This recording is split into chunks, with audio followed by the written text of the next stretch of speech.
The order was simple. 1 pot noodle, 1 can of tango. Nothing strange about that, except it kept coming every week at exactly 11:45 p.m. to a house that's been empty for years. They call it number 47, Acacia Avenue. My name's Dom. I'm a night shift food delivery rider for a local app called Foodye over in London. Usually my last drop-off is sorted by 11:30. After that, I'm headed home, navigating through the council estate's dodgy lighting and that biting London chill. But for a few weeks now, a strange address kept popping up in the system. Number 47, Acacia Avenue, Clapham. At first, I didn't think much of it. It wasn't a daily order, but it came 2 or 3 times a week, always exactly 11:45 p.m. It became my final delivery. The order was always the same: 1 chicken and mushroom pot noodle and a can of tango. The bill came to a neat £3.50. The first time I went, the whole street was dark. I mean proper dark. There were posh cars parked out front, but not a single light on or a telly flickering in any window. Only number 47 had a dim yellow bulb glowing on its porch, looking like it was running on a dying battery.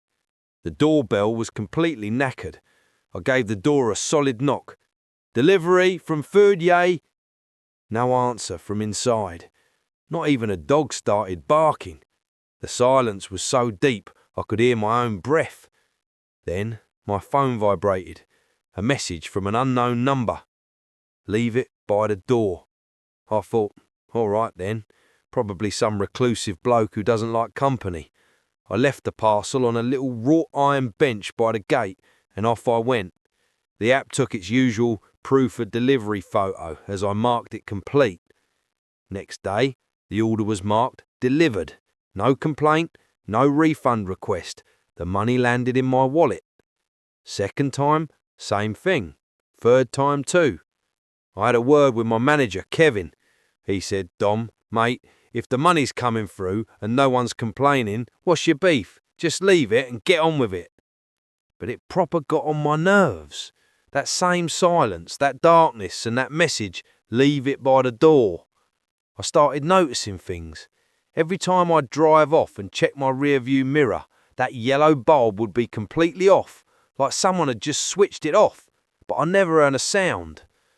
Tonight, the order came again, 11:45 p.m, pot noodle, can of tango. When I turned onto Acacia Avenue, something was off. The neighbouring houses had lights on. I could hear the faint thump of a bass line from a party, but the space in front of number 47 was like a dark bubble, utterly pitch black. Even then, I parked my scooter and grabbed the parcel. The yellow bulb, as always, was on. I went up to the gate and had a proper look. The bench from last time was gone, just an empty porch. Then my phone vibrated. A message from the same number. "Leave it by the door." Tonight, my gut wasn't having it. Something was stopping me. Maybe it was the false sense of security from getting paid, or maybe just bloody-minded curiosity. I picked up my phone, my throat feeling like sandpaper, and called the unknown number. A second of silence. Then, from right in front of me, right by my ears, an old mechanical ringtone started blaring.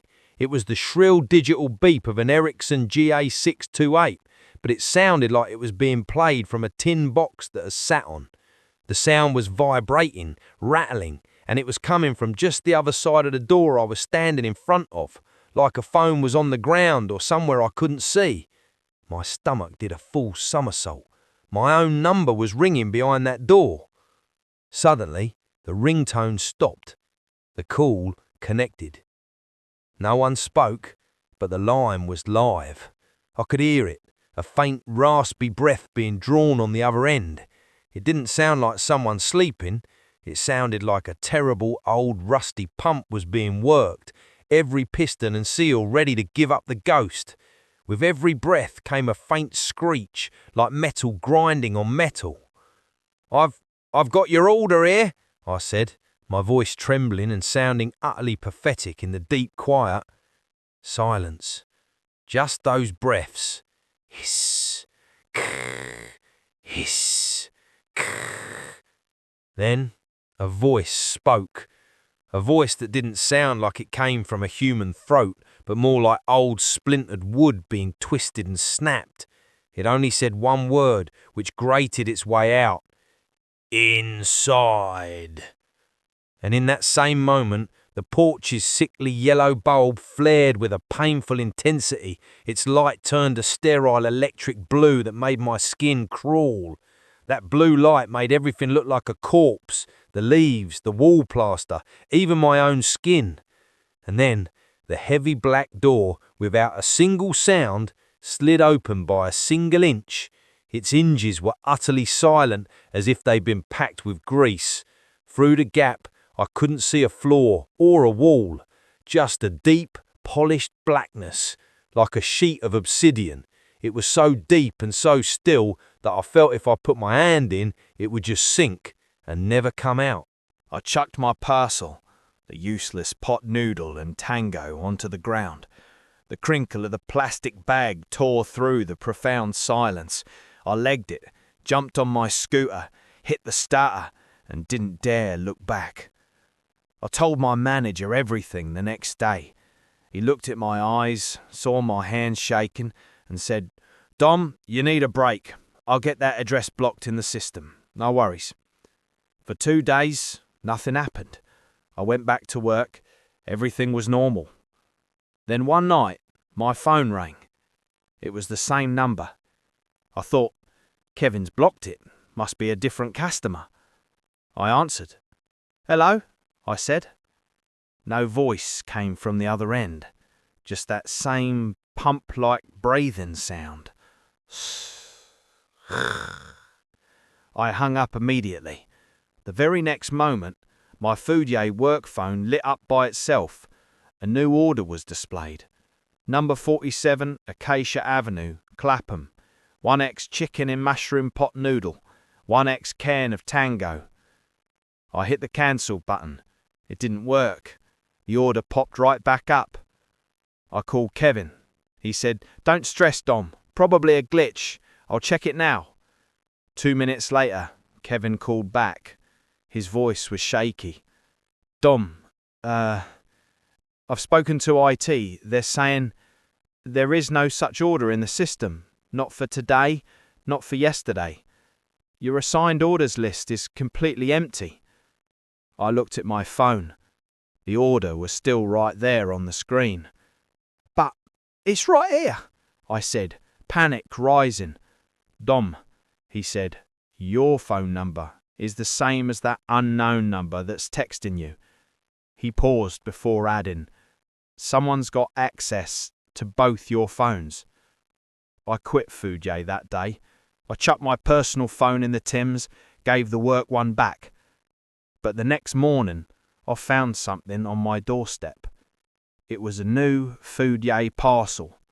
My own home address was written on it. And inside was a chicken and mushroom pot noodle and a can of tango. A year has passed since then. I got a proper job in a warehouse, got some therapy, the whole 9 yards. But I still get the notifications on my new personal phone. I've become almost accustomed to them. Finally, fed up, I went to the police. They filed a report. A week later, they got around to visiting number 47 and took me along for identification. When we arrived, the dark bubble was gone.